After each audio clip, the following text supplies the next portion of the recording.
I watched pretty much every single one of Caitlin's games early on because I am a fan. I do like good basketball. And of course, I wanted to see how she would do. Coming out of college and going into the WNBA, we as WNBA players were having basketball conversations. And everybody just took it to another place where we were attacking them as people. It wasn't Clark's fate to put up with this mess. Rather, it was a strategy devised by people who couldn't handle her taking the limelight. Sue Bird just revealed the WNBA's covert plan to eliminate Caitlin Clark from the beginning. No, this wasn't some oops bad calls happen situation. Rather, it was a full-blown pre-planned circus with technical fouls, racial undertones, and blatant targeting. And it actually, we talked about this before, like the fan that went hard at Caitlin at the Connecticut Sun game in game 1 or 2, I can't remember, where there was an interaction where the fan almost got ejected. It's like, none of this is okay. And we never accept it. We never accept this on the men's side. Because jealousy and drama seem to be the WNBA's new playbook. Kathy Angelbert and her team of referees knew exactly what they were doing. Why support a rising star when you can throw her under the bus for a little extra controversy and ticket sales? Thanks to Sue, the dirty laundry is out and things don't look good. Is it okay in our league? Why is it, welcome to mainstream sport? And don't worry, Sue didn't reveal the WNBA because she had strong feelings about it. I feel sorry for Caitlin Clark because, let's not fool ourselves, it was a glorious unintentional slip-up. But who is complaining? We have the juicy details we always suspected were bubbling beneath the surface. And now everything makes sense, especially in light of Bird's recent not-so-subtle remarks that, let's be honest, have done nothing but disparage Caitlin Clark's record-smashing rookie season. You know, the one where she practically set the league on fire with stats that most players couldn't even imagine. I knew it was coming. This wasn't a surprise. And not just the comments that the commissioner made a few weeks ago where she basically implied that the racial tension is good for business and invoking Magic and Bird. However, Sue chose to brush that off as if it weren't a huge deal on her podcast, calling the league's success a team effort. Sure, Sue, teamwork makes the dream work and all that, but please don't act as though Clark didn't just introduce the WNBA to a whole new audience. Higher television ratings, higher attendance figures. Ladies and gentlemen, that doesn't come courtesy of a league. It comes courtesy of the players that play in the league. And in her case, she was the most popular, which means she could have helped your bottom line, which means you should have seen that from day one and maximized it. The tone was quickly picked up by critics as well.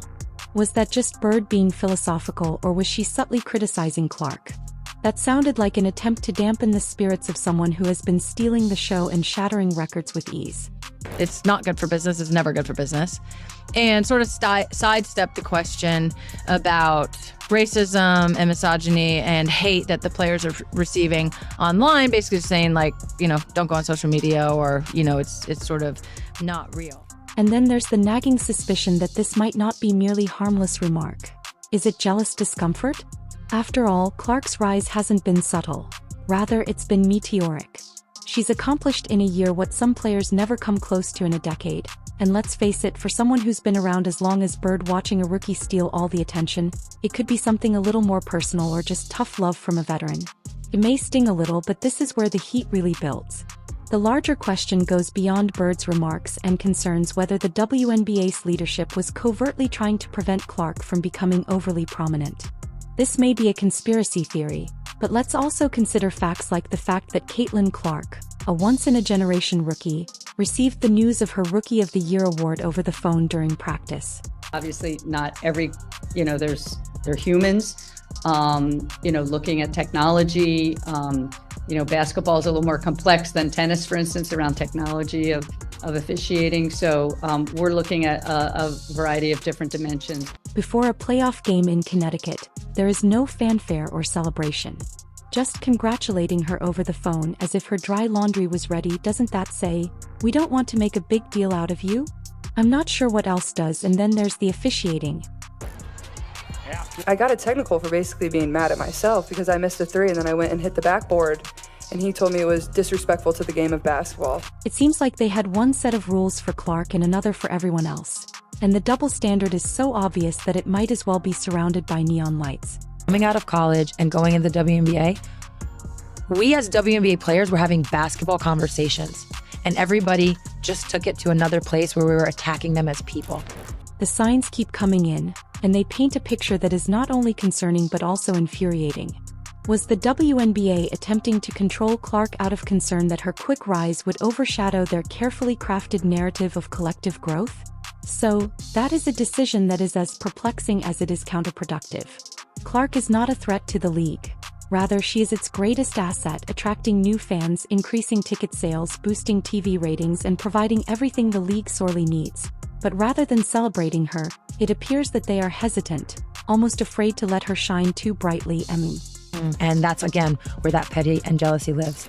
However, the kicker, the WNBA wouldn't have experienced the current wave of excitement without Caitlin Clark. So even though the leadership may believe they are defending the brand, they are actually hurting themselves because the players are the brand. Without them, the league wouldn't exist, there would be no audience, and there would be no future. The subdued introduction of Rookie of the Year, the disdainful remarks made by the dubious officiating subbirds add up to a message that is both obvious and annoying. Slow down. Caitlin, don't upset anyone, but they must confront this reality.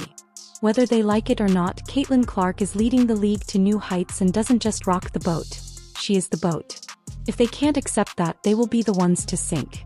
One thing I want to reset, that we want to reset, and it's the language being used around fans. Fever fans, Caitlin fans, new fans. That actually has to go. That has to go. I understand why at times it's been used. It's kind of just when you're in an interview and you get asked a question, it's kind of easy to go, oh, the Fever fan base. Yeah, what do you mean by that? That has to go. Oh, these new fans. It has to go because it's not the Fever fans. It's not Caitlin fans. The NBA's commissioner, Kathy Engelbert, has a knack for stirring things up, and not in a good way. Her leadership style is akin to that awkward relative who always says something embarrassing at family get-togethers. One example is her obsession with rivalries as the league's ticket to relevance. The most obvious and disastrous example is when she framed Caitlin Clark and Angel Reese as the next big thing in basketball rivalries. Think Magic Johnson versus Larry Bird, but make it needlessly racially charged. When you have that, you have a lot of attention on you. There's no more apathy. Everybody cares. It is a little that Bird Magic moment, if you recall, from 1979 when those two rookies came in from a big college rivalry. Indeed, in a CNBC Power Lunch interview, Engelbert boldly mentioned that Clark is white and Reese is black. Hey, doesn't that make sports exciting? If Engelbert's intention was to evoke nostalgia, she hit the wrong nerve. Instead, she received a flurry of criticism for using racial dynamics as a marketing gimmick. Let's break this down. Fans and analysts immediately called her out for being tone deaf, accusing her of reducing two extraordinarily talented players to their skin colors rather than showcasing their skills. The worst part is that both Clark and Reese have experienced repulsive racist attacks both online and at games. White, one black. And so we have that moment with these two. But the one thing I know about sports, you need rivalry. That's what makes people watch. They want to watch games of consequence between rivals. They don't want everybody being nice to one another. It's a balance, but certainly from a marketing dollars, but corporate partners are stepping up to endorse these players much more so than they were 5 years ago. Since nothing screams progressive leadership like leveraging racial conflict as a selling factor, and labor literally threw gasoline on the flames rather than addressing that. This made matters worse for both parties. Correct criticism arrived on their podcast a little more quickly than a Clark three-pointer. Sue Bird and Megan Rapinoe weren't holding back when they attacked Engelbert, accusing her of putting gaudy marketing ahead of player safety and mental health. Rapinoe essentially said that racial animosity is beneficial for business, which summed up what everyone was already thinking. Bird also said that the leadership seems more focused on making headlines than addressing pressing problems, such as the hostile surroundings that players deal with on a daily basis. You know, the kinds of things that really count. The WNBA's perspective, the WNBA in the league office and in Kathy's role specifically is basically to protect and shepherd the league, both from a business perspective, from a player welfare perspective, from a health and safety perspective, and from a growth and investment perspective. And this is where I feel like she's failed. And let's not overlook Engelbert's best examples of useless counsel. When gamers were confronted with hate speech and poisonous discourse, her astute suggestion was to advise them to avoid social media. It's a move so out of touch that it might double as a meme, and Labor's retort is essentially, "Have you tried logging off?" Players encounter racism and misogyny on a daily basis, so genius, right? Not come out of college with the same level of popularity, scrutiny, all of it. Nobody has. Caitlyn is one of one.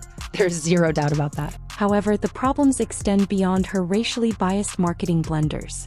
In a marketing meeting, Engelbert's obsession with rivalries may seem like a good idea, but in practice, it reduces complex athletes to cheap narratives. And when those narratives rely on race, the harm is multiplied. Rather than showcasing Clark and RE as trailblazers for the league's future, Engelbert has made them into symbols of division, diverting attention from their talent and toward needless controversy. Engelbert's entire leadership strategy has been criticized for being more about optics than substance.